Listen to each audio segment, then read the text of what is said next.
Welcome to master key academy. Master key അക്കാഡമിയുടെ പുതിയൊരു ക്ലാസ്സിലേക്ക് സ്വാഗതം. നമ്മൾ ഇന്ന് ഡിസ്കസ് ചെയ്യാൻ പോകുന്നത് അനാട്ടമി ഓഫ് പ്ലാന്റ്സ് എന്ന് പറയുന്ന ടോപ്പിക്കാണ്. നമ്മൾ ഓൾറെഡി നമ്മുടെ മോർഫോളജി ഓഫ് ഫ്ലവറിംഗ് പ്ലാന്റ്സ് ഒക്കെ പഠിച്ചു കഴിഞ്ഞു.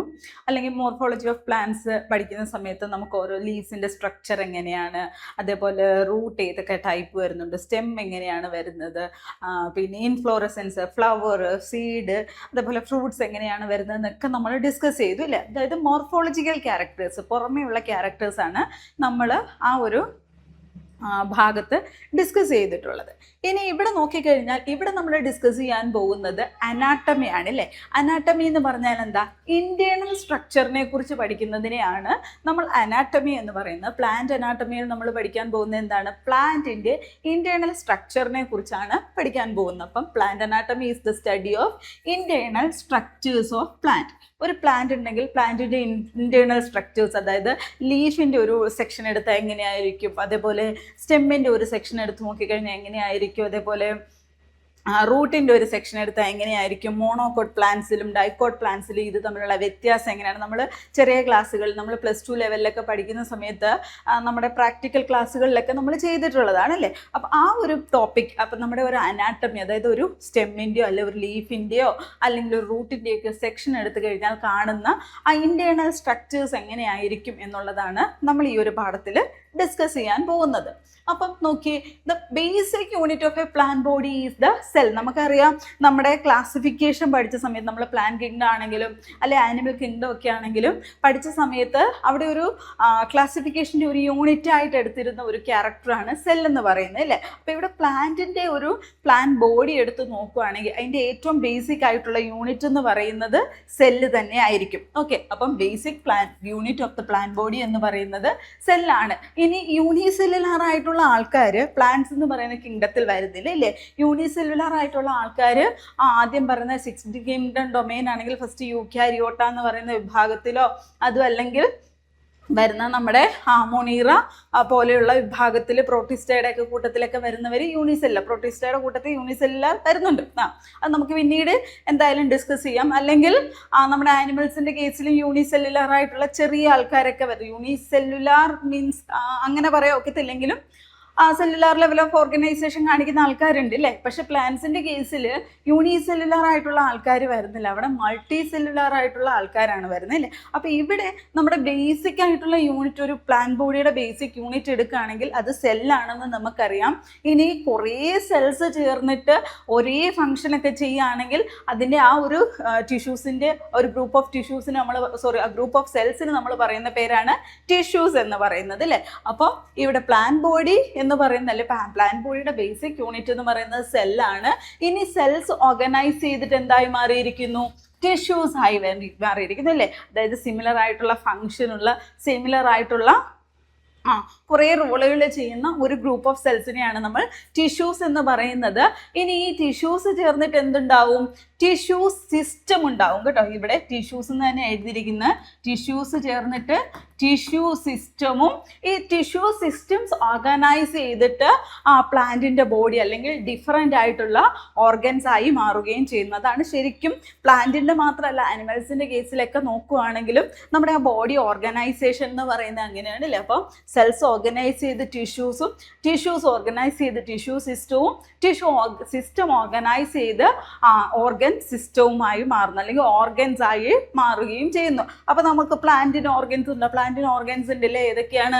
അതിൻ്റെ പ്ലാന്റിന് ഡിഫറെൻ്റ് ആയിട്ടുള്ള ബോഡി പാർട്സിനെയാണ് നമ്മൾ പ്ലാന്റ് ഓർഗൻസ് എന്നുള്ളത് കൊണ്ട് പറയുന്നത്. ഓക്കെ, ഇനി ഡിഫറെൻറ്റ് പ്ലാന്റ് ഓർഗൻസ് ഏതൊക്കെയാണെന്ന് നോക്കി. റൂട്ട്, സ്റ്റെമ്മ്, ലീഫ് എന്ന് പറയുന്നതാണ് നമുക്കറിയാം പ്ലാന്റിൻ്റെ ഡിഫറെൻ്റ് ആയിട്ടുള്ള പാർട്സ് എന്ന് പറയുന്ന, അതാണ് നമ്മൾ പറയുന്ന പ്ലാന്റ് ഓർഗൻസ് എന്ന് പറയുന്നത്. ഓക്കെ, ഇനി പ്ലാന്റ് ഓർഗൻസിൻ്റെ കേസ് നോക്കിക്കഴിഞ്ഞാൽ ഡിഫറെൻ്റ് ആയിട്ടുള്ള, ഡിസ്റ്റിങ്ക്റ്റ് ആയിട്ടുള്ള അനാട്ടമിക്കൽ ഫീച്ചേഴ്സ് ഈ പറയുന്ന പ്ലാന്റ് ഓർഗൻസ് കാണിക്കുന്നുണ്ട്. ഏതാണ്? ലീഫ് ആണെങ്കിലും അതേപോലെ സ്റ്റെം ആണെങ്കിലും റൂട്ട് നോക്കിക്കഴിഞ്ഞാലും ഡിഫറെൻ്റ് ആയിട്ടുള്ള അനാട്ടമിക്കൽ ഫീച്ചേഴ്സ് കാണിക്കുന്നതാണ് പ്ലാന്റിൻ്റെ ഓർഗൻ സിസ്റ്റം എന്ന് പറയുന്നത്. ഇനി മോണോകോട്ടിലിഡൻസ് ആണെങ്കിലും ഡൈകോട്ടിലിഡൻസ് ആയിട്ടുള്ള പ്ലാന്റ് ആണെങ്കിലും അനാട്ടമിക്കലി ഡിഫറെൻ്റ് ആയിരിക്കും. നമ്മൾ നേരത്തെ പറഞ്ഞില്ലേ, ഇവരുടെ റൂട്ടുകൾ തമ്മിൽ ഇപ്പം ഡൈകോട്ട് പ്ലാന്റ് ആണെങ്കിൽ ഡൈക്കോട്ട് പ്ലാന്റിൻ്റെ റൂട്ട് അല്ലെ റൂട്ടിൽ കാണുന്ന ടിഷ്യൂസിൻ്റെ അറേഞ്ച്മെൻറ്റ് വ്യത്യാസമായിരിക്കും. അതേപോലെ മോണോകോട്ട് പ്ലാന്റ് ആണെങ്കിലും ഡിഫറെൻ്റ് ആയിട്ടുള്ള റൂട്ടിലെ ടിഷ്യൂസിൻ്റെ അറേഞ്ച്മെൻറ്റ് വ്യത്യാസമായിരിക്കും. അതേപോലെ ലീവ്സിൻ്റെ കേസ് നോക്കുകയാണെങ്കിൽ ലീവ്സിലെടുത്ത് നമുക്ക് മോർഫോളജിക്കൽ നോക്കിക്കഴിയുകയാണെങ്കിൽ ഇവിടെ ഡൈക്കോട്സിൻ്റെ കേസിൽ റെറ്റിക്കുലേറ്റ് ആയിട്ടുള്ള വിനേഷനാണ് കാണിക്കുന്നതെങ്കിൽ ഇവിടെ നോക്കിക്കഴിഞ്ഞാൽ പാരലൽ വിനേഷൻ ആണ് മോണോകോട്ടിൻ്റെ കേസിൽ കാണിക്കുന്നത്. അങ്ങനെ ഡിഫറെൻ്റ് ആയിട്ടുള്ള മോർഫോളജിക്കൽ ഫീച്ചേഴ്സിനോടൊപ്പം അനാട്ടമിക്കലിയും മോണോകോട്ട് പ്ലാന്റ്സും ഡൈക്കോട്ട് പ്ലാന്റ്സും തമ്മിൽ വ്യത്യസ്തമായിട്ട് ആണ് കാണപ്പെടുന്നത്. ഇനി ഇവിടെ നോക്കിക്കഴിഞ്ഞാൽ നമ്മുടെ ടിഷ്യൂ എന്ന് പറയുന്ന ടേം ഇവിടെ പ്ലാന്റ് അനാട്ടമിയിൽ കോയിൻ ചെയ്ത ആളുടെ പേരാണ് നെഹമ്യ ഗ്രൂ എന്ന് പറയുന്ന ആള്. 1682 നെഹമ്യ ഗ്രൂ എന്ന് പറയുന്ന ആളാണ് പ്ലാന്റ് അനാട്ടമിയിൽ ടിഷ്യൂ എന്ന ടേം ഇൻട്രൊഡ്യൂസ് ചെയ്തിരിക്കുന്നത്. ഓക്കെ, അപ്പം പ്ലാന്റ് എന്ന ടേം ടിഷ്യൂ പ്ലാന്റ് എന്ന കേസല്ല, ടേം അല്ല, ടിഷ്യൂ എന്ന ടേം പ്ലാന്റ് അനാട്ടമിയിൽ കോയിൻ ചെയ്തിരിക്കുന്ന വ്യക്തിയുടെ പേരാണ് നെഹമ്യ ഗ്രൂ. 1683 അദ്ദേഹം ഈ ടിഷ്യൂ എന്ന ടേം പ്ലാന്റ് അനാട്ടമിയിൽ കോയിൻ ചെയ്തിരിക്കുന്നത്. അപ്പോൾ ഇത്രയും കാര്യങ്ങളാണ് നമുക്ക് എന്താ പറയുക ബേസ് ആയിട്ട് അറിഞ്ഞിരിക്കാനുള്ളത്. ഇനി ടിഷ്യൂസ് എന്ന് പറഞ്ഞാൽ നമുക്കറിയാം ഒരേപോലത്തെ ഫങ്ഷൻ ചെയ്യുന്ന ഒരു ഗ്രൂപ്പ് ഓഫ് സെൽസിനെയൊക്കെ നമുക്ക് ടിഷ്യൂസ് എന്ന് പറയാം. Okay, tissue is A group of cells having common origin, similar structure and performing common function. അപ്പോൾ എന്താണ് ടിഷ്യൂ എന്ന് പറഞ്ഞു കഴിഞ്ഞാൽ കോമൺ ആയിട്ടുള്ള ഒറിജിൻ ആയിരിക്കും. ഇപ്പം നമ്മൾ ഇനി അങ്ങോട്ട് പോകുമ്പോൾ നമ്മൾ പ്രോമെരിസ്റ്റം എന്നോ അതേപോലെ അല്ലെങ്കിൽ മെരിസ്റ്റമാറ്റിക് ടിഷ്യൂ പഠിക്കുമ്പോൾ പ്രോമെരിസ്റ്റം, പിന്നെ മെറ്റാമെരിസ്റ്റം അല്ലെങ്കിൽ സെക്കൻഡറി മെരിസ്റ്റം എന്നൊക്കെ പറയുന്നുണ്ട്. അപ്പോൾ ഇതിൻ്റെ ഒറിജിൻ എവിടെ നിന്നാണോ വരുന്നത് ഒറിജിൻ്റെ ബേസിസിൽ, അതേപോലെ അല്ലെങ്കിൽ സിമിലർ ആയിട്ടുള്ള സ്ട്രക്ചറുള്ള സിമിലർ ആയിട്ടുള്ള ഫങ്ഷനുള്ള ആൾക്കാരെയാണ് നമ്മൾ എന്ത് പറയുന്നത് ടിഷ്യൂസ് എന്നല്ലേ ഗ്രൂപ്പ് ഓഫ് സെൽസിനെയാണ് നമ്മൾ ടിഷ്യൂസ് എന്ന് പറയുന്നത്. ഇനി ഈ ടിഷ്യൂസിനെ നമുക്ക് 2 ഗ്രൂപ്പായിട്ട് ഡിവൈഡ് ചെയ്യാം. എന്തിൻ്റെ ബേസിസിലാണ്? സെൽ ഡിവിഷൻ കപ്പാസിറ്റിയുടെ ബേസിസിലാണ്. ഓക്കെ, സെൽ ഡിവിഷൻ കപ്പാസിറ്റിയുടെ ബേസിസിൽ നമുക്ക് ടിഷ്യൂസിനെ 2ആയിട്ട് ഡിവൈഡ് ചെയ്യുക. ഏതൊക്കെയാണ്? മെരിസ്റ്റമാറ്റിക് ടിഷ്യൂ, എന്താണ് മെരിസ്റ്റമാറ്റിക് ടിഷ്യൂ, അതേപോലെ permanent tissue. Okay, permanent tissue എന്ന് നമുക്ക് സെൽ ഡിവിഷൻ കപ്പാസിറ്റിയുടെ ബേസിസിൽ 2 ഗ്രൂപ്പായിട്ട് നമ്മുടെ ടിഷ്യൂസിനെ ഡിവൈഡ് ചെയ്യാം. ഇനി എന്താണ് മെരിസ്റ്റമാറ്റിക്, എന്താണ് പെർമനന്റ് ടിഷ്യൂ എന്ന് നോക്കിക്കഴിഞ്ഞാൽ മെരിസ്റ്റമാറ്റിക് ടിഷ്യൂസിൻ്റെ ഏറ്റവും വലിയൊരു പ്രത്യേകതയാണ് അവർക്ക് ഡിവിഷൻ ചെയ്യാനുള്ള കപ്പാസിറ്റി ഉണ്ട് അല്ലേ. പെർമനന്റ് ടിഷ്യൂസും മെരിസ്റ്റമാറ്റിക് ടിഷ്യൂസെന്നും ഡിവൈഡ് ചെയ്തിരിക്കുന്ന എന്തിൻ്റെ ബേസിസിലാണ്? സെൽ ഡിവിഷൻ കപ്പാസിറ്റിയുടെ ബേസിസിലാണ്. അപ്പം മെരിസ്റ്റമാറ്റിക് ടിഷ്യൂസിന് എന്തുണ്ട്? സെൽ ഡിവിഷൻ ചെയ്യാനുള്ള കപ്പാസിറ്റി ഉണ്ട്. Growth in plants is restricted to specific region with active cell division called meristems. അപ്പം നമ്മുടെ ഒരു പ്ലാന്റ് എടുത്ത് നോക്കിക്കഴിഞ്ഞാൽ പ്ലാന്റിൻ്റെ വളർച്ച നടക്കുന്ന ഭാഗം എന്ന് പറഞ്ഞു കഴിഞ്ഞാൽ ചില ഭാഗങ്ങൾ മാത്രമേ ഉള്ളൂ അല്ലേ. ഇപ്പം പ്ലാന്റ് ഇങ്ങനെ വളർന്ന് വരിക, ഇതിപ്പോൾ ഒരു പ്ലാന്റ് ആണെന്ന് വെച്ചോ, എൻ്റെ പ്ലാന്റ് വളരെ മോശമായിരിക്കും, പടം വരയ്ക്കാൻ ഞാൻ അത്ര വലിയ, നിനക്കറിയാമല്ലോ എൻ്റെ അവസ്ഥ പടം വരയ്ക്കുന്ന കേസിൽ എങ്ങനെയാണെന്ന്. ഓക്കെ, ഇപ്പം നമ്മുടെ ഇതൊരു പ്ലാന്റ് ആണെന്ന് വെച്ചോ, ഈ പ്ലാന്റിൻ്റെ ഇങ്ങനെ പോകുന്നു, പ്ലാന്റിൻ്റെ വളർച്ച നടക്കുന്ന ഒരിക്കലും ഈ ഭാഗത്തായിരിക്കില്ല അല്ലേ, ഈ ടിപ്പിക്കൽ റീജിയനിലൊക്കെ ആയിരിക്കും ഇതിൻ്റെ വളർച്ച നടക്കുക. അല്ലെ റൂട്ടിൻ്റെ കാര്യം നോക്കുകയാണെങ്കിൽ റൂട്ട് ഇങ്ങനെ പോകുന്ന റൂട്ടിൻ്റെ ഇവിടെ നിന്നായിരിക്കില്ല പിന്നീട് വളർച്ച വരുന്നത്, ടിപ്പ് റീജിയനിൽ നിന്നൊക്കെ ആയിരിക്കും പിന്നീട് വളർച്ച ഉണ്ടാവുന്നത് അല്ലേ. അപ്പോൾ പ്ലാന്റിൻ്റെ കേസിൽ ഗ്രോത്ത് എന്ന് പറഞ്ഞു കഴിഞ്ഞാൽ ചില ഏരിയയിലായിട്ട് മാത്രമായിട്ട് റെസ്ട്രിക്റ്റ് ചെയ്തിരിക്കുന്നു. ആ ഏരിയ ആണ് നമ്മൾ എന്ത് പറയുന്നത് മെരിസ്റ്റംസ് എന്നുള്ള വാക്കുകൊണ്ട് ഉദ്ദേശിക്കുന്നത്. അപ്പം in a growth in plant is restricted to specific region with active cell division. ഈ മെരിസ്റ്റമാറ്റിക് റീജിയൻ അല്ലെങ്കിൽ മെരിസ്റ്റം എന്ന് പറയുന്ന റീജിയനിൽ എങ്ങനെയായിരിക്കും അവിടെ ആക്റ്റീവായിട്ടുള്ള സെൽ ഡിവിഷൻ നടക്കുന്ന പ്ലാന്റ് ഗ്രോത്ത് നടക്കുന്ന ഏരിയ ആണ് നമ്മൾ എന്ത് പറയുന്നത് മെരിസ്റ്റം എന്ന് പറയുന്നത്.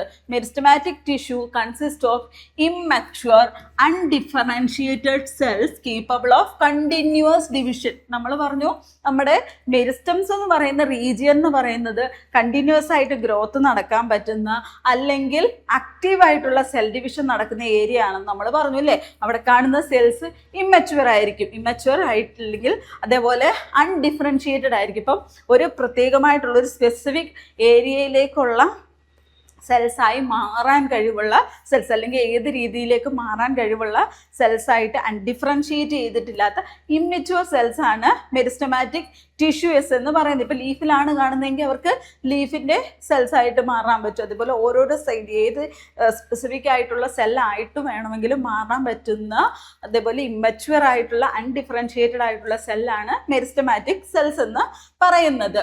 ഇനി the term meristem was coined by C Nageli in 1852.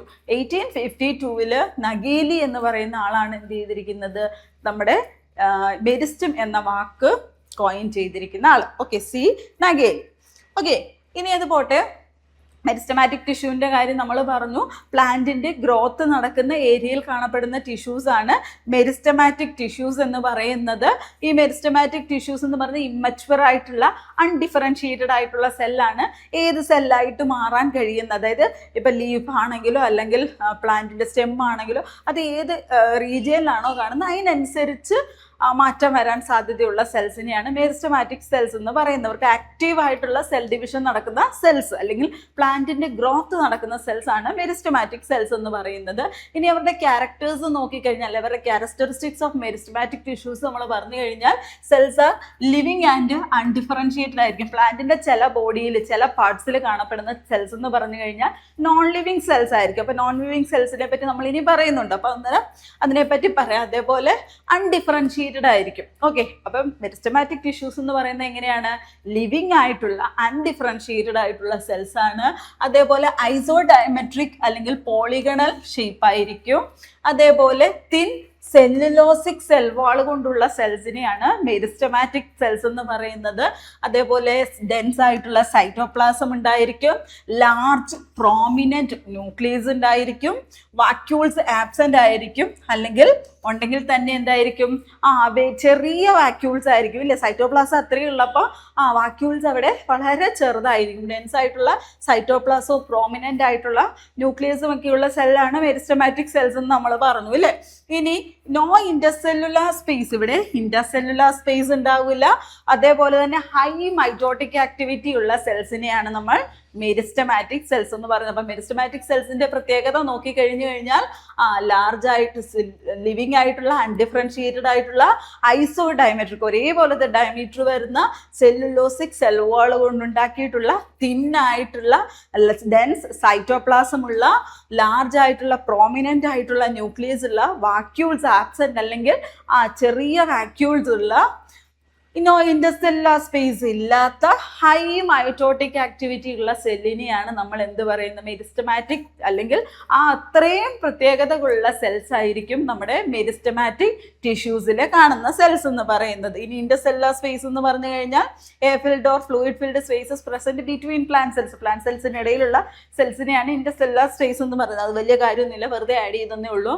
ഇനി മെരിസ്റ്റമാറ്റിക് ടിഷ്യൂസ് നമ്മൾ പറഞ്ഞു സെൽ ഡിവിഷൻ കപ്പാസിറ്റിയുടെ ബേസിസിൽ നമ്മുടെ ആദ്യം നമ്മൾ പറഞ്ഞു, ഇവിടെ ഒരു ഓർമ്മയുണ്ടോ, ടിഷ്യൂസിനെ രണ്ടായിട്ട് ഡിവൈഡ് ചെയ്യാം, മെരിസ്റ്റമാറ്റിക് ടിഷ്യൂസ് എന്നും പെർമനന്റ് ടിഷ്യൂസ് എന്നും. അപ്പം നമ്മൾ പറഞ്ഞുകൊണ്ടിരുന്നത് മെരിസ്റ്റമാറ്റിക് ടിഷ്യൂസിൻ്റെ കാര്യം അതിൻ്റെ ക്യാരക്ടറിസ്റ്റിക്സുമാണ്. അതായത് സെൽ ഡിവിഷൻ നടത്താൻ പറ്റുന്ന സെൽസിനെയാണ് നമ്മൾ എന്ത് പറയുന്നത്, മെരിസ്റ്റമാറ്റിക് ടിഷ്യൂസ്, അല്ലെങ്കിൽ ആ ഗ്രൂപ്പ് ഓഫ് സെൽസിനെ മെരിസ്റ്റമാറ്റിക് ടിഷ്യൂസ് എന്ന് പറയുന്നു. ഇനി മെരിസ്റ്റംസ് എവിടെയാണോ കാണപ്പെടുന്നത് അതിൻ്റെ ബേസിസിൽ, അല്ലെ അത് ഒറിജിനേറ്റ് ചെയ്യുന്നതിൻ്റെ ബേസിസിലൊക്കെ, ഒറിജിൻ്റെ ബേസിസിലൊക്കെ ആയിട്ട് നമുക്ക് മെരിസ്റ്റമാറ്റിക് ടിഷ്യൂസിനെ പല ക്ലാസിഫിക്കേഷൻ ചെയ്യാൻ പറ്റും.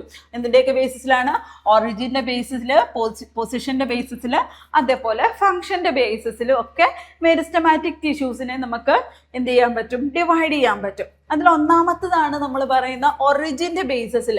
എവിടെ നിന്നാണ് ഈ മെരിസ്റ്റമാറ്റിക് ടിഷ്യൂസ് ഉണ്ടായി വരുന്നത്, അതായത് യങ്ങർ എംബ്രിയോണിക് സ്റ്റേജിലുള്ളതാണോ അതോ എംബ്രിയോണിക് സ്റ്റേജിലുള്ള സെൽസിൽ നിന്ന് പിന്നീട് രണ്ടാമത്തെ ഘട്ടമായിട്ടുണ്ടായി വന്നതാണോ, അതോ ആ രണ്ടാമത്തെ ഘട്ടമായിട്ടുണ്ടായ പ്രൈമറി സെൽസിൽ നിന്നുണ്ടായ സെക്കൻഡറി സെൽസ് ആണോ. അങ്ങനെ ഈ മെരിസ്റ്റമാറ്റിക് ടിഷ്യൂസ് ഒറിജിൻ ചെയ്തതിൻ്റെ ബേസിസിൽ നമുക്ക് മൂന്നായിട്ട് മെരിസ്റ്റമാറ്റിക് ടിഷ്യൂസിനെ ഡിവൈഡ് ചെയ്യാം. ഏതൊക്കെയാണ്, പ്രോമെരിസ്റ്റം, പ്രൈമറി മെരിസ്റ്റം എന്നും സെക്കൻഡറി മെരിസ്റ്റം എന്നും. അപ്പം ഒറിജിൻ്റെ ബേസിസിൽ മൂന്നായിട്ട് ഡിവൈഡ് ചെയ്യാം. പ്രോമെരിസ്റ്റം അല്ലെങ്കിൽ പ്രൈമറി മെരിസ്റ്റം, രണ്ടാമത്തത് പ്രൈമറി മെരിസ്റ്റം, മൂന്നാമത്തതാണ് സെക്കൻഡറി മെരിസ്റ്റം എന്ന്. ഇത് കേൾക്കുമ്പോൾ തന്നെ അറിയാം പ്രോ മെരിസ്റ്റം എന്ന് പറയുന്നത് എംബ്രിയോണിക് ഡെവലപ്മെന്റൽ സ്റ്റേജിലുണ്ടായിരുന്ന ടിഷ്യൂസ് ആണ്. അത് കഴിഞ്ഞ് വരുന്ന ഗ്രോയിങ് ടിഷ്യൂസിനെയാണ് പ്രൈമറി മെരിസ്റ്റം എന്ന് പറയുന്നത്. അത് കഴിഞ്ഞ് വരുന്ന പ്രൈമറി മെരിസ്റ്റത്തിൽ നിന്നുണ്ടായി വരുന്ന മെരിസ്റ്റമാറ്റിക് ടിഷ്യൂസിനെയാണ് സെക്കൻഡറി മെരിസ്റ്റമാറ്റിക് ടിഷ്യൂസ് എന്ന് പറയുന്നത്. അപ്പോൾ പ്രോ മെരിസ്റ്റം എന്ന് പറയുന്നതിൽ നിന്നുണ്ടായിരിക്കുന്ന ഗ്രൂപ്പ് ഓഫ് ടിഷ്യൂസ് ആണ് പ്രൈമറി മെരിസ്റ്റം എന്ന് പറയുന്നത്. ഇനി പ്രൈമറി മെരിസ്റ്റത്തിൽ നിന്നുണ്ടായി വരുന്ന മെരിസ്റ്റമാറ്റിക് ടിഷ്യൂസ് ആണ് സെക്കൻഡറി മെരിസ്റ്റം എന്ന് പറയുന്നത്. ഓക്കെ, അപ്പം പ്രോമെരിസ്റ്റം എന്ന് പറയുന്നത് present in the embryonic stage. Embryonic സ്റ്റേജിൽ അല്ലെ ഡെവലപ്മെന്റൽ സ്റ്റേജിൽ നടക്കുന്ന അല്ലെ ആദ്യം വരുന്ന ആ ഗ്രൂപ്പ് ഓഫ് സെൽസിനെയാണ് നമ്മൾ എന്ത് പറയുന്നത്? പ്രോമെരിസ്റ്റം എന്ന് പറയുന്നത്. Give rise to primary meristems. Example embryonic meristem എന്ന് പറയുന്നത് പ്രോമെരിസ്റ്റം ആണ് പിന്നീട് പ്രൈമറി മെരിസ്റ്റത്തിനെ തരുന്നത് അല്ലെ പ്രൈമറി മെരിസ്റ്റമായിട്ട് മാറുന്നത്. ഓക്കെ, ഇനി ഇവിടെ നോക്കിക്കഴിഞ്ഞാൽ പ്രൈമറി മെരിസ്റ്റം എന്ന് പറഞ്ഞു കഴിഞ്ഞാൽ develops from promeristem present in apical region. Apical റീജിയനിലുള്ള വളർച്ചയ്ക്ക് സഹായിക്കുന്ന ഗ്രൂപ്പ് ഓഫ് ടിഷ്യൂസ് ആണ് നമ്മുടെ പ്രൈമറി മെരിസ്റ്റം എന്ന് പറയുന്ന റെസ്പോൺസിബിൾ ഫോർ പ്രൈമറി ഗ്രോത്ത്. അതായത് പ്രൈമറി സ്റ്റേജിലുള്ള ലെങ്തിന്റെ നമ്മുടെ പ്ലാന്റിന്റെ ലെങ്ത് ഇൻക്രീസ് ചെയ്യുക, അതേപോലെ പ്രൈമറി പെർമനന്റ് ടിഷ്യൂസിനെ ഉണ്ടാക്കുക തുടങ്ങിയതൊക്കെ ഈ പറയുന്ന പ്രൈമറി മെരിസ്റ്റത്തിന്റെ റോളാണ്. നമ്മൾ സെൽ ഡിവിഷൻ കപ്പാസിറ്റിയുടെ ബേസിസിൽ ടിഷ്യൂസിനെ 2 ഗ്രൂപ്പായിട്ട് തിരിച്ചു അല്ലേ. അതിലൊന്നാണ് മെരിസ്റ്റമാറ്റിക് ടിഷ്യൂ, രണ്ടാമത്തത് പെർമനന്റ് ടിഷ്യൂസ് ആണ്. പെർമനന്റ് ടിഷ്യൂസിനെ പറ്റി നമ്മൾ പറഞ്ഞിട്ടില്ല. ഈ മെരിസ്റ്റമാറ്റിക് ടിഷ്യൂസ് എന്ന് പറയുന്നത് ഗ്രോത്തിനെ കൺട്രോൾ ചെയ്യാൻ പറ്റുന്ന സെൽസിനെയാണ് മെരിസ്റ്റമാറ്റിക് സെൽസ് എന്ന് പറയുന്നത്, അല്ലെ മെരിസ്റ്റമാറ്റിക് ടിഷ്യൂസ് എന്ന് പറയുന്നത്. സെൽ ആക്റ്റീവ് ആയിട്ടുള്ള സെൽ ഡിവിഷൻ കപ്പാസിറ്റി ഉള്ള സെൽസ്. ഇതിൽ പ്രോമെരിസ്റ്റം എന്ന് പറയുന്ന എംബ്രിയോണിക് സ്റ്റേജിൽ കാണപ്പെടുന്നു, അല്ലെങ്കിൽ വളർച്ചയുടെ ആദ്യത്തെ ഘട്ടത്തിലുള്ളതാണ് നമ്മുടെ പ്രോമെരിസ്റ്റം എന്ന് പറയുന്നത്. ഈ പ്രോമെരിസ്റ്റത്തിൽ നിന്നാണ് പ്രൈമറി മെരിസ്റ്റം ഉണ്ടായത്. പ്രൈമറി മെരിസ്റ്റം എവിടെ കാണുന്നുണ്ട്? എപ്പിക്കൽ റീജിയനിലൊക്കെ കാണുന്നുണ്ട്. ഈ എപ്പിക്കൽ റീജിയനിൽ പ്ലാന്റിന്റെ ലെങ്ത് ഇൻക്രീസ് ചെയ്യിക്കുന്നതൊക്കെ പ്രൈമറി മെരിസ്റ്റമാണ്. ഓക്കെ, എക്സാമ്പിൾ നോക്കിക്കഴിഞ്ഞാൽ shoot apical meristem, root apical meristem, അതേപോലെ ഇന്റർഫെസിക്കുലാർ കേമ്പിയം. ഇന്റർഫെസിക്കുലാർ കേമ്പിയത്തെ കുറിച്ച് നമ്മൾ പിന്നീട് പറയുന്നുണ്ട്.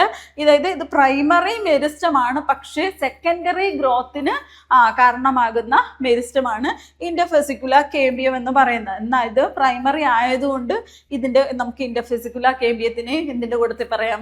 പ്രൈമറി മെരിസ്റ്റത്തിന് കൂടെ പറയാം. അതായത് ഷൂട്ടിലും റൂട്ടിലും ഒക്കെ കാണുന്ന എപ്പിക്കൽ റീജിയനിൽ കാണുന്ന മെരിസ്റ്റം. ഇനിയാണ് നമ്മുടെ സെക്കൻഡറി മെരിസ്റ്റം എന്ന് പറയുന്നത് formed from permanent tissues by dedifferentiation. അതായത് പെർമനന്റ് ടിഷ്യൂസ് എന്ന് പറയുന്നത് വേറൊരു ഗ്രൂപ്പ് ഓഫ് സെൽസ് ആണ് അല്ലേ. അതായത് സെൽ ഡിവിഷൻ കപ്പാസിറ്റിയുടെ ബേസിസിൽ നമ്മൾ ക്ലാസിഫിക്കേഷൻ ചെയ്തു ടിഷ്യൂസിനെ മെരിസ്റ്റമാറ്റിക് എന്നും പെർമനന്റ് ടിഷ്യൂസ് എന്നും. ഇതിൽ നമ്മൾ മെരിസ്റ്റമാറ്റിക് ടിഷ്യൂസിന്റെ കാര്യമാണ് പറഞ്ഞുകൊണ്ടിരിക്കുന്നത്. ഇവിടെ പെർമനന്റ് ടിഷ്യൂവിൽ നിന്ന് ഡി ഡിഫറൻസിയേഷൻ വഴി ഫോം ചെയ്യുന്നതാണ് നമ്മുടെ സെക്കൻഡറി മെരിസ്റ്റം എന്ന് പറഞ്ഞു. എന്താണ് ഡി ഡിഫറൻസിയേഷൻ എന്ന് പറഞ്ഞു കഴിഞ്ഞാൽ? ഡി ഡിഫറൻസിയേഷൻ എന്ന് പറയുന്നത് ലിവിങ് ആയിട്ടുള്ള ഡിഫറൻഷിയേറ്റഡ് ആയിട്ടുള്ള പെർമനന്റ് ടിഷ്യൂസിന്, അതായത് സെൽ ഡിവിഷൻ കപ്പാസിറ്റി നഷ്ടപ്പെട്ടിട്ടുള്ള സെൽസിന് അതിൻ്റെ കപ്പാസിറ്റി അല്ലെങ്കിൽ ആ സെൽ ഡിവിഷൻ പവർ വീണ്ടും റീഗെയിൻ ചെയ്തെടുക്കുന്ന ടൈപ്പ് ഓഫ് സെൽസിനെയാണ്, അല്ലെങ്കിൽ എടുക്കാൻ പറ്റുന്ന ആ ഒരു കപ്പാസിറ്റി തിരിച്ചെടുക്കുന്നതിനെയാണ് നമ്മൾ എന്ത് പറയുന്നത്? ഡി ഡിഫറൻസിയേഷൻ എന്ന് പറയുന്നത്. Dedifferentiation is the process by which living differentiated cells regain their power of division and become meristematic. അതായത് പെർമനന്റ് ആയിട്ടുള്ള ടിഷ്യൂസ് അതിൻ്റെ ഇപ്പൊ ശരിയായെന്ന് തോന്നുന്നു. അപ്പൊ dedifferentiation is the process by which living ആയിട്ടുള്ള ഡിഫറൻഷിയേറ്റഡ് ആയിട്ടുള്ള പെർമനന്റ് ടിഷ്യൂ, അതായത് ഒരു ടൈപ്പ് ഓഫ് സെല്ലായി മാറി ആ സെല്ലിന് അതിന്റെ ഡിവിഷൻ കപ്പാസിറ്റി കഴിയുകയും ചെയ്തു. അത് ഏത് സെല്ലായോ മാറണം, ഇപ്പൊ കോളൻകൈമ പാരൻകൈമ അങ്ങനെയൊക്കെ കുറേ സെൽസ് ഉണ്ട്. ആ സെൽസായി മാറിക്കഴിഞ്ഞതിന് ശേഷം എന്ത് സംഭവിക്കുന്നു? ഈ പെർമനന്റ് ടിഷ്യൂവിന് അതിന്റെ സെൽ ഡിവിഷൻ കപ്പാസിറ്റി റീഗെയിൻ ചെയ്തെടുക്കുകയും regain their power of division and become meristematic, അത് മെരിസ്റ്റമാറ്റിക് ആയി മാറുകയും ചെയ്യുന്നു. അതിനെയാണ് നമ്മൾ എന്ത് പറയുന്നത്? സെക്കൻഡറി മെരിസ്റ്റം എന്ന് പറയുന്നത്. അപ്പൊ സെക്കൻഡറി മെരിസ്റ്റം എവിടെ നിന്ന് വരുന്നതാണ്? പെർമനന്റ് ടിഷ്യൂസിൽ നിന്നാണ് സെക്കൻഡറി മെരിസ്റ്റം ഉണ്ടാകുന്നത്. നേരത്തെ എനിക്കൊരു അബദ്ധം പറ്റിയിട്ടുണ്ട്. എവിടെയാണെന്നറിയാവോ അബദ്ധം പറ്റിയത്? അങ്ങ് മാറ്റിവെക്കാം. പ്രൈമറി സെൽസിൽ നിന്നാണ് ഉണ്ടാകുന്നതെന്ന് ഞാൻ ഒന്ന് പറഞ്ഞു. പ്രൈമറി സെൽസിൽ നല്ലതുണ്ടാകുന്നത് ഇവിടെ നിന്നാണ്. പ്രോമെരിസ്റ്റം പ്രൈമറി മെരിസ്റ്റം ഉണ്ടാകുന്നു. പ്രോമെരിസ്റ്റം പ്രൈമറി മെരിസ്റ്റത്തിൽ നിന്നാണ് ഉണ്ടാകുന്നത്. പക്ഷേ സെക്കൻഡറി മെരിസ്റ്റം ഉണ്ടാകുന്നത് നമ്മുടെ പ്രൈമറി മെരിസ്റ്റത്തിൽ നിന്നല്ല. എവിടെ നിന്നാണ്? പെർമനന്റ് ടിഷ്യൂസിൽ നിന്നാണ് കേട്ടോ. അത് മറന്നു പോകരുത്. പെർമനന്റ് ടിഷ്യൂസിൽ നിന്നാണ്. എനിക്ക് അന്നേരം എന്തോ ഒരു അബദ്ധത്തിൽ പറഞ്ഞു പോയതാണ്. ഇപ്പൊ പറഞ്ഞപ്പോൾ ഞാൻ പെട്ടെന്ന് ഓർത്തുകൊണ്ടാണ് തിരിച്ച് പറഞ്ഞത്. അപ്പം നമ്മുടെ പ്രോമെരിസ്റ്റത്തിൽ നിന്ന് പ്രൈമറി മെരിസ്റ്റവും സെക്കൻഡറി മെരിസ്റ്റവും ഉണ്ടാകുന്നത് പെർമനന്റ് ടിഷ്യൂസിന് അതിൻ്റെ സെൽ ഡിവിഷൻ കപ്പാസിറ്റി റീഗെയിൻ ചെയ്തിട്ടാണ് നമ്മുടെ സെക്കൻഡറി മെരിസ്റ്റമായിട്ട് മാറുന്നത്. റീഗെയിൻ ചെയ്ത് മെരിസ്റ്റമാറ്റിക് കപ്പാസിറ്റി അറ്റൈൻ ചെയ്യുന്നുണ്ട്. ഓക്കെ, ബിക്കം മെരിസ്റ്റമാറ്റിക് ആയി മാറുന്നു. Responsible for secondary growth. ഈ സെക്കൻഡറി മെരിസ്റ്റം എന്തിനു സഹായിക്കുന്നതാണ്? സെക്കൻഡറി ഗ്രോത്തിന് സഹായിക്കുന്ന ഗ്രൂപ്പ് ഓഫ് സെൽസിനെയാണ് നമ്മൾ എന്ത് പറയുന്നത്? സെക്കൻഡറി മെരിസ്റ്റം എന്ന് പറയുന്നത്. Responsible for secondary growth, increase in ഗിർത്ത്.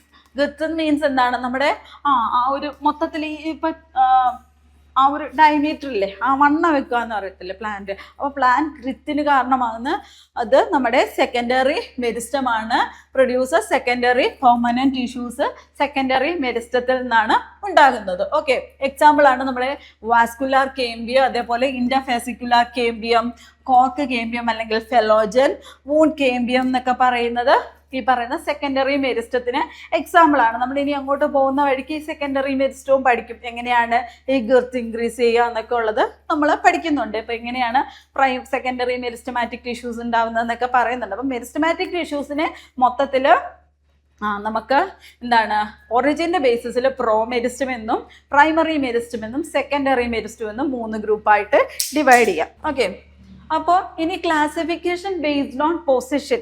ഈ മെരിസ്റ്റം കാണുന്നത് മെയിനായിട്ട് റൂട്ടിൻ്റെയും ഷൂട്ടിൻ്റെയും ഒക്കെ എപ്പിക്കൽ റീജിയനിലാണെന്ന് പറഞ്ഞു അല്ലേ. അപ്പോൾ ഈ കാണുന്ന പൊസിഷൻ്റെ ബേസിസിൽ നമുക്ക് മെരിസ്റ്റമാറ്റിക് ടിഷ്യൂസിനെ വീണ്ടും വേറൊരു ഗ്രൂപ്പായിട്ട് ഡിവൈഡ് ചെയ്യുക. എന്തൊക്കെയാണ്? എപ്പിക്കൽ മെരിസ്റ്റം എന്നും, രണ്ടാമത്തെ ഗ്രൂപ്പാണ് ഇന്റർകാലറി മെരിസ്റ്റം, മൂന്നാമത്തതാണ് ലാറ്ററൽ മെരിസ്റ്റം. വാക്ക് കേൾക്കുമ്പോൾ തന്നെ നമുക്കറിയാമായിരിക്കും അല്ലേ. അപ്പം epical meristem, intercalary meristem and lateral meristem based on the classification. Based on എന്തിന്റെ ബേസിസിലാണ് ഈ ക്ലാസിഫിക്കേഷൻ വന്നിരിക്കുന്ന? Classification based on the position of meristematic tissues. ഇനി എപ്പിക്കൽ മെരിസ്റ്റം എന്ന് പറഞ്ഞാൽ എന്താ? Located at tip of root and shoot. റൂട്ടിൻ്റെയും ഷൂട്ടിൻ്റെയൊക്കെ tip റീജിയനിൽ കാണുന്നതാണ്, എപ്പിക്കൽ റീജിയനിൽ കാണുന്നതാണ് എപ്പിക്കൽ മെരിസ്റ്റം എന്ന് പറയുന്നത്. പ്രൈമറി ടിഷ്യൂസിനെ പ്രൊഡ്യൂസ് ചെയ്യുകയാണ് ഈ എപ്പിക്കൽ മെരിസ്റ്റത്തിൻ്റെ റോൾ എന്ന് പറയുന്നത്. Responsible for elongation. നമ്മൾ നേരത്തെ ഇതൊക്കെ പറഞ്ഞാണ് അല്ലേ. നമ്മുടെ പ്രൈമറി മെരിസ്റ്റം ഒരു തരത്തിൽ പറഞ്ഞാൽ എപ്പിക്കൽ മെരിസ്റ്റം ആണെന്ന് നമുക്ക് പറയാം അല്ലേ. പ്രൈമറി മെരിസ്റ്റം തന്നെയാണ് എപ്പിക്കൽ മെരിസ്റ്റം എന്ന് പറയുന്നത്. കാരണം എന്താണ്? നമ്മുടെ ഫസ്റ്റ് ടൈം, അതായത് ആദ്യം ഉണ്ടാകുന്ന ലെങ്ത് ഒക്കെ ഇൻക്രീസ് ചെയ്യുന്നതിനും റൂട്ട് കൂടുതലായിട്ട് ഉണ്ടാകുന്നതിനൊക്കെ കാരണമാകുന്ന ഈ എപ്പിക്കൽ മെരിസ്റ്റം ആണ് അല്ലേ. അപ്പോൾ root apical meristem, subterminal ലൈറ്റ് കാണുന്ന റൂട്ട് എപ്പിക്കൽ മെരിസ്റ്റം ഒക്കെ എന്ന് പറയുന്നത് നമ്മുടെ എപ്പിക്കൽ മെരിസ്റ്റത്തിന് എക്സാമ്പിൾ ആണ്. എന്തുകൊണ്ടാണത് സബ് ടെർമിനൽ ആണെന്ന് പറയുന്നത്? അതായത് നമ്മുടെ റൂട്ട് ഇങ്ങനെ നോക്കുകയാണെങ്കിൽ റൂട്ടിന്റെ സ്ട്രക്ചർ നിങ്ങൾക്ക് പഠിച്ചപ്പോൾ അറിയാം. ഇതിന്റെ റൂട്ടിന്റെ ടിപ്പിൽ ആരുണ്ട്?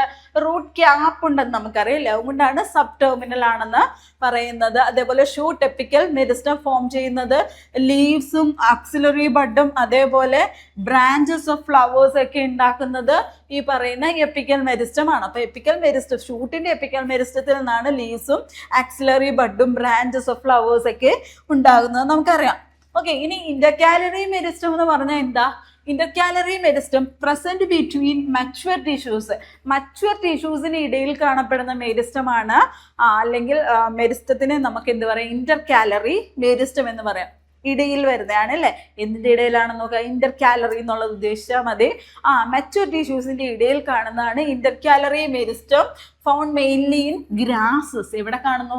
ഗ്രാസിലൊക്കെയാണ് കൂടുതലായിട്ട് ഈ ഇന്റർകാലറി മെരിസ്റ്റം കാണുന്നത്. നമ്മൾ നോക്കിക്കഴിഞ്ഞാൽ ഈ പശുവൊക്കെ പുല്ല് തിന്നൊക്കെ പോയി കഴിഞ്ഞു കഴിഞ്ഞാൽ അതിൻ്റെ ഈ ഗ്രാസിൻ്റെ ഈ ഒരു നോഡ് പോലുള്ള ഭാഗത്തുനിന്ന് ഇങ്ങനെ വീണ്ടും എന്താ പുതിയ ഇതിങ്ങനെ വളർന്നു വരുന്ന, അല്ലെ പുതിയ ഇലകൾ വരുന്നതായിട്ട് കാണാൻ പറ്റും. അതൊക്കെ ഈ ഇന്റർകാലറി മെരിസ്റ്റത്തിൽ നിന്നാണ് ഈ പറയുന്ന ഗ്രാസസ് പുതിയതായിട്ട് വളർന്നു വരുന്നത്. ഓക്കെ, അപ്പം മെയിനായിട്ട് മച്യൂർ ടിഷ്യൂസിൻ്റെ ഇടയിൽ കാണുന്ന മെരിസ്റ്റമാണ് ഇന്റർകാലറി മെരിസ്റ്റം എന്ന് പറയുന്നത്. Helps in regeneration after gracing herbivorous ആയിട്ടുള്ള ആനിമൽസ് ഗ്രേസിങ്ങിന് ശേഷം പോകുമ്പോൾ എന്ത് ചെയ്യുന്നു, അവിടെ നിന്ന് വീണ്ടും ഈ ലീവ്സ് ഒക്കെ അല്ലെ സ്റ്റെമ്മൊക്കെ റീജനറേറ്റ് ചെയ്ത് വരാനായിട്ട് സഹായിക്കുന്നത് ഇന്റർകാലറി മെരിസ്റ്റമാണ്. അപ്പോൾ intercalary meristem helps in regeneration after grazing herbivores. Example base of internodes and leaf bases ഒക്കെ ഈ പറയുന്ന ഇന്റർകാലറി മെരിസ്റ്റത്തിന് എക്സാമ്പിൾ ആണ്. Both apical meristem and intercalary meristem are primary meristem. Primary meristem ആണ് ആര് പറയുന്നത്, ഈ എപ്പിക്കൽ മെരിസ്റ്റവും ഇന്റർകാലറി മെരിസ്റ്റം എന്നും പറയുന്നത് എന്താണ്, പ്രൈമറി മെരിസ്റ്റം ആണ്. അല്ലെങ്കിൽ ആദ്യം ഉണ്ടാകുന്ന സെൽസ് അല്ലെങ്കിൽ പ്രോമെരിസ്റ്റത്തിൽ നിന്ന് ഉണ്ടാകുന്ന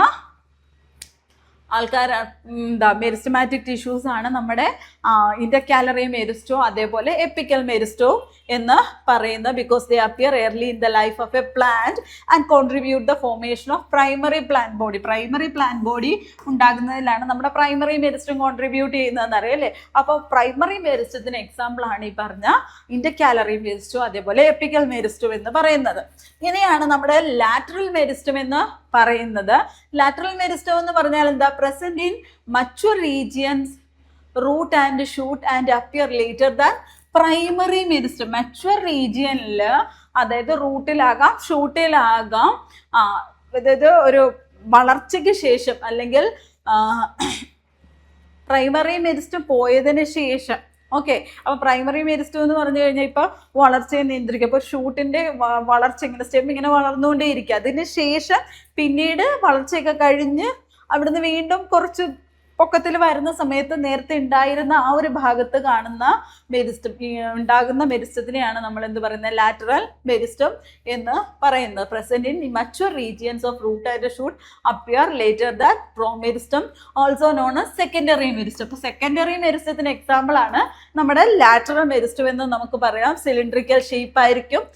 സെക്കൻഡറി ഗ്രോത്തിന് റെസ്പോൺസിബിൾ ആയിട്ടുള്ള മെരിസ്റ്റമാറ്റിക് ടിഷ്യൂസ് ആണ് നമ്മുടെ ലാറ്ററൽ മെരിസ്റ്റം എന്ന് പറയുന്ന. എക്സാമ്പിൾസ് നോക്കിക്കഴിഞ്ഞാൽ വാസ്കുലാർ കേമ്പിയം, ഫാസിക്കുലാർ കേമ്പിയം, അതേപോലെ കോർക്ക് കേമ്പിയം ഒക്കെ ഈ ലാറ്ററൽ മെരിസ്റ്റത്തിന് എക്സാമ്പിൾ ആണ്. ഇനി ഇവിടെ നോക്കിയ ആക്സിലറി ബഡ് എന്ന് പറഞ്ഞാൽ എങ്ങനെയാണ് ഫോം ചെയ്യുന്നത്, during formation of leaves and elongation of stem some cells left behind from the shoot apical meristem. ഷൂട്ടിന്റെ എപ്പിക്കൽ മെരിസ്റ്റത്തിൽ നിന്ന് കുറച്ച് സെൽസ് ചില സമയത്ത്, അതായത് ലീവ്സ് ഫോം ചെയ്യുന്ന സമയത്താകാം അല്ലെങ്കിൽ സ്റ്റെമ്മിന് ഇലോഗേഷൻ നടക്കുന്ന സമയത്തായിരിക്കാം, കുറച്ച് സെൽസ് മാറി നിൽക്കുക. അതിനകത്തു നിന്നാണ് നമ്മുടെ ആക്സിലറി ബഡ് ഫോം ചെയ്യുകയും ചെയ്യുന്നത്. Present in the axis of leaves are capable of forming branch or a flower. ഇത് ആക്സിലറി ബഡ് നമുക്കറിയാം. ആക്സിലറി ബഡിൽ നിന്നാണ് ബ്രാഞ്ച് ഫ്ലവറും ഒക്കെ ഉണ്ടാകുന്നത് അല്ലേ. അപ്പം നമ്മുടെ ലീവ്സ് ആണെങ്കിലും അല്ലെങ്കിൽ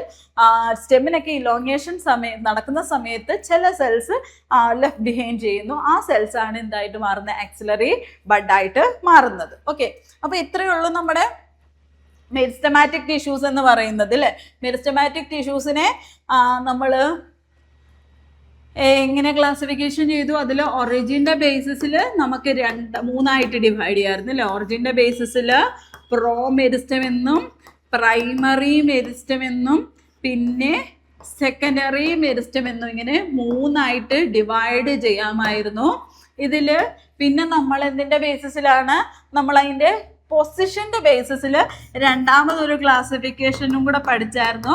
പൊസിഷൻ്റെ ബേസിസിൽ എങ്ങനെയാണ് വരുന്നത്, പൊസിഷൻ എപ്പിക്കൽ റീജിയൻ അല്ലെങ്കിൽ ഏറ്റവും ടിപ്പ് റീജിയനിലൊക്കെയാണ് കാണുന്നതെങ്കിൽ അതിനെ എപ്പിക്കൽ മെരിസ്റ്റം എന്നും, ഇനി മച്വർ ആയിട്ടുള്ള സെൽസിൻ്റെ ഇടയിൽ കാണുകയാണെങ്കിൽ അതിനെ ഇന്റർകാലറി മെരിസ്റ്റം എന്നും, പിന്നെ ഒരെണ്ണം കൂടി ഉണ്ടായിരുന്നല്ലോ, ഇനി മച്വർ സെൽസിന് പ്രോമെരിസ്റ്റത്തിന് ശേഷം വരുന്ന മച്വർ ആയിട്ടുള്ള സെൽസ് ആണെങ്കിൽ അതിനെ നമ്മൾ എന്ത് പറയുമായിരുന്നു, അതിനെ ലാറ്ററൽ മെരിസ്റ്റം എന്നും പറയുമായിരുന്നു അല്ലേ.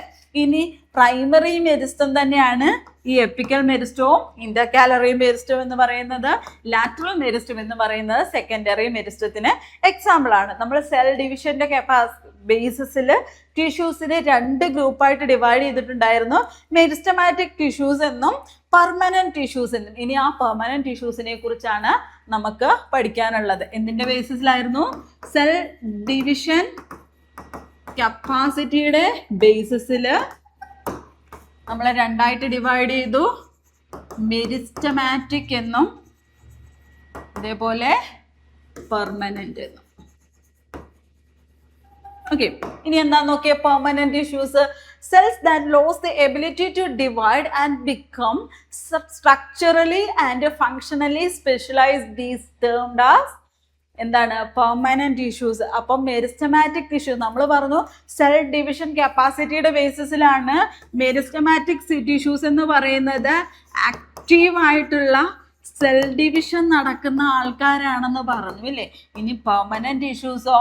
ഈ പെർമനന്റ് ടിഷ്യൂസിന് അതിൻ്റെ സെൽസിന് അതിൻ്റെ എബിലിറ്റി ടു ഡിവൈഡ് ഇല്ലേ, ഈ അല്ലെങ്കിൽ സെൽ ഡിവിഷനുള്ള ആ ഒരു എബിലിറ്റി അല്ലെ ആ ഒരു കപ്പാസിറ്റി ലോസ് ചെയ്തിട്ടുള്ള സെൽസ് അല്ലെ ലൂസ് ചെയ്തിട്ടുള്ള സെൽസ് ആണ് നമ്മുടെ ആരെന്ന് പറയുന്നത് പെർമനന്റ് ടിഷ്യൂസ് എന്ന് പറയുന്നത്. ഈ അല്ലെങ്കിൽ സെൽ ഡിവിഷൻ കപ്പാസിറ്റി പോയി അതിനുശേഷം എന്തായി? സ്ട്രക്ചറലി ഫങ്ഷണലിയും സ്പെഷ്യലൈസ്ഡ് ആയിട്ടുള്ള സെൽസിനെയാണ് പെർമനന്റ് ടിഷ്യൂസ് എന്ന് പറയുന്നത്. അപ്പം cells that lose the ability to divide and become structurally and functionally specialised is termed as permanent tissue. A group of permanent tissue constitute the permanent tissues. അപ്പോൾ ഈ group of permanent cells ചേർന്നിട്ടാണ് permanent tissues ഉണ്ടാകുന്നത്. Permanent സെൽസിന്റെ പ്രത്യേകത എന്താണ്? അവർക്ക് cell ഡിവിഷനുള്ള capacity ഇല്ല, അവർ സ്ട്രക്ചറലിയും ഫങ്ഷണലിയും സ്പെഷ്യലൈസ്ഡ് ആയിട്ടുള്ള സെൽസ് ആയിരിക്കും. ഓക്കെ, ഇനി ഈ പെർമനന്റ് ടിഷ്യൂസിനെ വീണ്ടും നമുക്ക് 2ആയിട്ട് ഡിവൈഡ് ചെയ്യാം. സിമ്പിൾ പെർമനന്റ് ടിഷ്യൂസ് എന്നും അതേപോലെ കോംപ്ലക്സ് പെർമനന്റ് ടിഷ്യൂസ് എന്നും 2ആയിട്ട് ഡിവൈഡ് ചെയ്യാം. ഓക്കെ, ഇത് നമുക്ക് അറിയാവുന്ന കാര്യമാണ്. ഇതിപ്പോൾ നിങ്ങൾ കേൾക്കുമ്പോൾ വിചാരിക്കും ഇത് ഇത്ര സിമ്പിൾ ആയിട്ടുള്ള സാധനമല്ലേ, ഇതൊക്കെ ഞങ്ങൾക്ക് അറിയാമായിരിക്കും. ഇതല്ലെങ്കിൽ നിങ്ങൾക്ക് അറിയാവുന്ന സാധനങ്ങളായിരിക്കും. അപ്പോൾ സിമ്പിൾ പെർമനന്റ് ടിഷ്യൂസ് എന്ന് പറഞ്ഞു കഴിഞ്ഞാൽ എന്താണ്? പെർമനന്റ് ടിഷ്യൂസ് ആണ്. അവർക്ക് എന്താണ്? Similar in structure and function. Okay, similar ആയിട്ടുള്ള സ്ട്രക്ചറലിയും ഫങ്ഷണലിയും സിമിലർ ആയിട്ടുള്ള സെൽസിനെ, അതായത് പെർമനന്റ് ടിഷ്യൂസിനെയാണ് നമ്മൾ എന്ത് പറയുന്നത്? സിമ്പിൾ പെർമനന്റ് ടിഷ്യൂസ് എന്ന് പറയുന്നത്. ഇനി അതിനെ നമുക്ക് നമുക്കിപ്പം പഠിക്കാനുള്ളത് പാരൻകൈമയും കോളൻകൈമയും സ്ക്ലീറൻകൈമയുമാണ്. Okay, parenchyma, collenchyma and sclerenchyma. ഇനി പാരൻകൈമയും നമുക്ക് 2ആയിട്ട് വീണ്ടും ഡിവൈഡ് ചെയ്യാം. എന്തൊക്കെയാണ്? ക്ലോറൻകൈമ എന്നും അതേപോലെ എയ്റൻകൈമ. ഓക്കെ, അപ്പോൾ ഈ ഓരോന്നും എന്താണെന്ന് നമുക്ക് ഡീറ്റെയിൽഡ് ആയിട്ട് നോക്കാം. അപ്പം പെർമനന്റ് ടിഷ്യൂസ് എന്ന് പറയുന്നത് 2ആയിട്ട് ഡിവൈഡ് ചെയ്യാം. സിമ്പിൾ പെർമനന്റ് ടിഷ്യൂസ് എന്ന് പറഞ്ഞു കഴിഞ്ഞാൽ സ്ട്രക്ചറലിയും ഫങ്ഷണലിയും സിമിലർ ആയിട്ടുള്ള ഗ്രൂപ്പ് ഓഫ് സെൽസിനെയാണ് സിമ്പിൾ പെർമനന്റ് ടിഷ്യൂസ് എന്ന് പറയുന്നത്. ഏതൊക്കെ ടൈപ്പ് ഉണ്ട്? പാരൻകൈമയുണ്ട്, കോളൻകൈമയുണ്ട്, സ്ക്ലീറൻകൈമയുണ്ട്. സ്ക്ലീറൻകൈമയെ നമുക്ക് വീണ്ടും 2ആയിട്ട് ഡിവൈഡ് ചെയ്യാം. ഫൈബേഴ്സ് ആൻഡ് സ്ക്ലീറേറ്റ്സ് എന്ന് 2 ഭാഗങ്ങളായിട്ട് ഡിവൈഡ് ചെയ്യുക. അത്ര മാത്രം നമുക്കിപ്പോൾ നോക്കിയാൽ മതി. ഓക്കെ, ഇനി പാരൻകൈമ സെൽസ് നോക്കിയേ. പാരൻകൈമ സെൽസ് എന്ന് പറഞ്ഞാൽ നമ്മൾ നേരത്തെ പറഞ്ഞു സ്ട്രക്ചറലിയും ഫങ്ഷണലിയും സിമിലർ ആയിട്ടുള്ള ടിഷ്യൂസ് അല്ലെങ്കിൽ സെൽസിനെയാണ് നമ്മുടെ സിമ്പിൾ പെർമനന്റ് ടിഷ്യൂസ് എന്ന് പറയുന്നത്. ഇവിടെ നോക്കിക്കഴിഞ്ഞാൽ ഒരേപോലത്തെ ഷേപ്പിലും സൈസിലും ഒക്കെ കാണുന്നുണ്ട് അല്ലേ. അപ്പൊ നോക്കിയേ, പാരൻകൈമ എന്ന് പറയുന്നത് major component within organs. Okay, forms major component within. അത് നമ്മുടെ പ്ലാന്റിന്റെ ഓർഗൻ നോക്കിക്കഴിഞ്ഞാൽ അതിന്റെ മേജർ ആയിട്ടും കാണുന്നത് പാരൻകൈമാറ്റസ് ടിഷ്യൂസ് ആയിരിക്കും. അതേപോലെ ഇവരുടെ ഒരു സെൽസിന്റെ ഒരു പ്രത്യേകത എന്താണ്? ഐസോഡയമെട്രിക് ആയിരിക്കും. ഇവിടെ നോക്കിക്കഴിഞ്ഞാൽ അറിയാലേ, ഒരേ ഡയമീറ്ററിലൊക്കെ കാണപ്പെടുന്ന പോലെ ഐസോഡയമെട്രിക് ആയിട്ടുള്ള സെൽസ് ആണ്. Thin cell wall is made up of cellulose കൊണ്ടുള്ള സെൽ വാൾ ആണ്. അതേപോലെ സെൽസ് ചിലപ്പോൾ സ്ഫെറിക്കൽ ആകാം, ഓവൽ ആകാം, റൗണ്ട് ആകാം, പോളിഗണൽ ആകാം, ഇലോങ്ങേറ്റഡ് ഷേപ്പിൽ പല ഷേപ്പിൽ കാണുന്നുണ്ട്. ഏതാണ്? സ്ഫെറിക്കൽ ഷേപ്പ് ഉണ്ട്, ഓവൽ ഉണ്ട്, റൗണ്ട് ഉണ്ട്, പോളിഗണൽ ഉണ്ട്, ഇലോങ്ങേറ്റഡ് ആയിട്ടുള്ള ഷേപ്പിൽ പല ഷേപ്പിൽ കാണുന്ന സെല്ലാണ് നമ്മുടെ പാരൻകൈമ എന്ന് പറയുന്നത്. Cells are closely packed or having small intercellular space ആയിരിക്കും. സെൽസ് മിക്കപ്പോഴും ക്ലോസ്ലി പാക്ഡ് ആയിരിക്കും, അല്ലെങ്കിൽ ചെറിയ ചെറിയ ചെറിയ ഇന്റർസെല്ലുലാർ സ്പേസ്. ഇന്റർസെല്ലുലാർ സ്പേസ് എന്ന് പറഞ്ഞാൽ എന്താ? സെൽസിനിടയിലുള്ള ആ ഒരു ഗ്യാപ്പിനെയാണ് നമ്മൾ ഇന്റർസെല്ലുലാർ സ്പേസ് എന്ന് പറയുന്നത് അല്ലേ. അപ്പം ചില സമയത്ത് എന്താ, ഇന്റർസെല്ലുലാർ സ്പേസ് തീരെ കാണത്തില്ല, അല്ലെങ്കിൽ സ്മോൾ ആയിട്ടുള്ള ഇന്റർസെല്ലുലാർ സ്പേസ് ഉള്ള സെൽസ് ആയിരിക്കും. അതേപോലെ perform various functions such as photosynthesis and storage. അപ്പൊ ഇവരുടെ ഒരു പ്രത്യേകത, ഇവർക്ക് ഫോട്ടോസിന്തസിസ് ചെയ്യാനും അതേപോലെ സ്റ്റോറേജ് ചെയ്യാനും ഒക്കെ സഹായിക്കുന്ന ടൈപ്പ് ഓഫ് സെൽസ് ആണ് നമ്മുടെ ആരെന്ന് പറയുന്നത്, പാരൻകൈമ എന്ന് പറയുന്നത്. അപ്പൊ പാരൻകൈമ എന്ന് പറയുന്നത് മേജർ ആയിട്ടുള്ള പ്ലാന്റ് ബോഡിയുടെ ഓർഗൻസ് ഒക്കെ ഉണ്ടാക്കിയിരിക്കുന്ന പാരൻകൈമ സെൽസ് വെച്ചിട്ടാണ്. പിന്നെ ഐസോഡയമെട്രിക് ആണ്, സെല്ലോസ് കൊണ്ടുള്ള സെൽവാളാണെന്നറിയാം, പല ഷേപ്പിൽ കാണുന്നുണ്ട്. ചില സമയത്ത് ഇന്റർസെല്ലുലാർ സ്പേസ് തീരെ കാണില്ല, അല്ലെങ്കിൽ സ്മോൾ ആയിരിക്കും. അതേപോലെ ക്ലോസ്ലി പാക്ഡ് ആയതുകൊണ്ടാണ് ഇന്റർസെല്ലുലാർ സ്പേസ് കാണാത്തത്. പിന്നെ ഇവര് ഡിഫറെന്റ് ആയിട്ടുള്ള ഫങ്ഷൻസ് ചോദിച്ചു കഴിഞ്ഞാൽ ഫോട്ടോസിന്തസിസ്, സ്റ്റോറേജ് തുടങ്ങിയ ഫങ്ഷൻസ് ഒക്കെ കാണിക്കുന്നുണ്ട്. ഓക്കെ, ഇനി അതേപോലെ നമ്മുടെ പാരൻകൈമാറ്റസ് സെൽസ് 2 ഗ്രൂപ്പായിട്ട് ഡിവൈഡ് ചെയ്യാമെന്ന് പറഞ്ഞു. ഏതൊക്കെയാണ്? ക്ലോറൻകൈമ എന്നും അതേപോലെ എയറൻകൈമ എന്നും. ക്ലോറൻകൈമ എന്ന് പറയുന്നത് നമ്മുടെ ഫോട്ടോസിന്തസിസ് എന്ന് പറയുന്ന ആ ഒരു പ്രോസസ്സിൽ അറിയാം, ക്ലോറോഫില്ല് വേണം അല്ലേ. അപ്പൊ ക്ലോറോഫില്ലിന്റെ പ്രസൻസിലാണ്, അല്ലെ ക്ലോറോഫില്ലിൽ വെച്ചിട്ടാണ് ഈ ഫോട്ടോസിന്തസിസ് എന്ന് പറയുന്ന പ്രോസസ്സ് നടക്കുന്നത് നമുക്കറിയാം. അപ്പൊ ക്ലോറൻകൈമ എന്ന് പറയുന്നത് ഒരു ടൈപ്പ് ഓഫ് പാരൻകൈമ സെല്ലാണ്. എന്താണ്? അവിടെ ക്ലോറോഫില്ല് പ്രസന്റ് ആയിരിക്കും. അപ്പൊ ക്ലോറൻകൈമ എന്ന് പറയുന്നത് എന്തിനു സഹായിക്കുന്ന സെൽസ് ആണ്? ഫോട്ടോസിന്തസിസിന് സഹായിക്കുന്ന സെൽസിനെയാണ് നമ്മൾ എന്ത് പറയുന്നത്? ക്ലോറൻകൈമ എന്ന് പറയുന്നത്. അപ്പൊ ഇതിനകത്ത് ക്ലോറോപ്ലാസ്റ്റ് പ്രസന്റ് ആയിരിക്കും. ഓക്കെ, ഇങ്ങനെയാണെങ്കിൽ നമുക്കതിനെ എന്ത് വിളിക്കാം? ക്ലോറൻകൈമ എന്ന് വിളിക്കാം. ക്ലോറൻകൈമ. അതേപോലെ എയർ ക്യാവിറ്റീസ് പ്രസന്റ് ആയിട്ടുള്ള സെൽസ് ആണ് എയറൻകൈമ എന്ന് പറയുന്നത്. ഇനി എയറൻകൈമ എന്ന് പറയുന്നത് എവിടെയാണ് കാണുന്നത്? നമ്മുടെ അക്വാട്ടിക് പ്ലാന്റ്സിലേക്ക് ബോൺസി മുങ്ങിപ്പോകുന്നത് തടയുന്നതിന് വേണ്ടിയുള്ള ഗ്രൂപ്പ് ഓഫ് സെൽസ് ആണ് നമ്മുടെ എയറൻകൈമ എന്ന് പറയുന്നത്. എയറൻകൈമ എന്ന് പറയുന്നതും പാരൻകൈമ സെൽസ് തന്നെയാണ്. ഐസോഡയമെട്രിക് ആയിരിക്കും, സെല്ലോസ് കൊണ്ടുള്ള സെൽവോൾ ആയിരിക്കും. അതേപോലെ തന്നെ പല റൗണ്ടോ ഓവലോ പോളിഗണലായിട്ടുള്ള അല്ലെ ഇലോങ്ങേറ്റഡ് ആയിട്ടുള്ള ഷേപ്പിലൊക്കെ കാണുന്ന ഇന്റർസെല്ലുലാർ സ്പേസ് ചെറുത്, വളരെ കുറച്ച് ഇന്റർസെല്ലുലാർ സ്പേസ് ഉള്ള ക്ലോസ്ലി പാക്ഡ് ആയിട്ടുള്ള സെൽസ് ആണ് നമ്മുടെ എയറൻകൈമ എന്നും പറയുന്നത്. അപ്പൊ പാരൻകൈമ എന്ന് പറയുന്നത് അത്രയേ ഉള്ളൂ. പാരൻകൈമയെ 2ആയിട്ട് ഡിവൈഡ് ചെയ്താൽ ക്ലോറൻകൈമ എന്നും എയറൻകൈമ എന്ന് പറയാം. ക്ലോറൻകൈമ എന്തിനു സഹായിക്കുന്നു? ഫോട്ടോസിന്തസിസിന് സഹായിക്കുന്നു. എയറൻകൈമ അക്വാട്ടിക് പ്ലാന്റ്സിൽ ബോയാൻസി തടയുന്നതിന് വേണ്ടി സഹായിക്കുന്നു. എന്തുകൊണ്ടാണ്? എയറൻകൈമയിൽ എയർ ക്യാവിറ്റീസ് ഒക്കെ പ്രസന്റ് ആയിരിക്കും. ഓക്കെ, ഇനി അടുത്തതാണ് നമ്മുടെ കോളൻകൈമ എന്ന് പറയുന്നത്. കോളൻകൈമ സെൽസിന്റെ ഒരു പിക്ചർ അവിടെ കൊടുത്തിട്ടുണ്ട്, നോക്കി നോക്കൂ. ഇനി ഇവരുടെ ഒരു പ്രത്യേകത എന്ത് നോക്കിക്കഴിഞ്ഞാൽ cell wall thickened in the corner due to deposition of cellulose, hemicellulose and pectin. Okay, ഇവിടെ നമുക്ക് നോക്കിക്കഴിഞ്ഞാൽ അറിയാം, ഇവരുടെ ഈ ഒരു സെൽ വാളിന്റെ കോർണർ നോക്കിക്കഴിഞ്ഞാൽ ഇങ്ങനെ തിക്കൻഡ് ആയിട്ട് കാണുന്നില്ലേ? ഇത് കണ്ടോ, ഇങ്ങനെ കാണുന്നില്ലേ? സെൽ വാളിന്റെ കോർണർ റീജിയനിൽ തിക്കൻഡ് ആയിട്ട് കാണുന്നുണ്ട് due to the deposition of cellulose, hemicellulose and pectin. അപ്പൊ cell wall thickened in the corner due to the deposition of cellulose or hemicellulose and pectin. ആ ടൈപ്പ് ഓഫ് സെൽസിനെയാണ് നമ്മൾ എന്ത് പറയുന്നത്? Collenchyma എന്ന് പറയുന്നത്. ഓക്കെ, സെൽസ് ആർ ഓവൽ ആയിരിക്കാം, spherical ആയിരിക്കാം, പോളിഗണൽ ഷേപ്പിലുള്ള സെൽസും കാണാറുണ്ട്. Often contains chloroplast. അതേപോലെ നോ ഇന്റർസെല്ലുലാർ സ്പേസ്. ഇവിടെ നോക്കിക്കഴിഞ്ഞാൽ നമുക്ക് ഒട്ടും ഇന്റർസെല്ലുലാർ സ്പേസ് കാണുന്നില്ല. മറ്റേ നമ്മുടെ പാരൻകൈമയുടെ കേസ് നോക്കിക്കഴിഞ്ഞാൽ ഇടയ്ക്ക് ചിലപ്പോൾ ചെറിയ ഇന്റർസെല്ലുലാർ സ്പേസ് വരാൻ സാധ്യതയുണ്ട് അല്ലേ?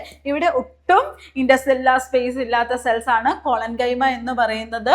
Provide mechanical support to the growing part of the plant such as young stem and petiole of a leaf.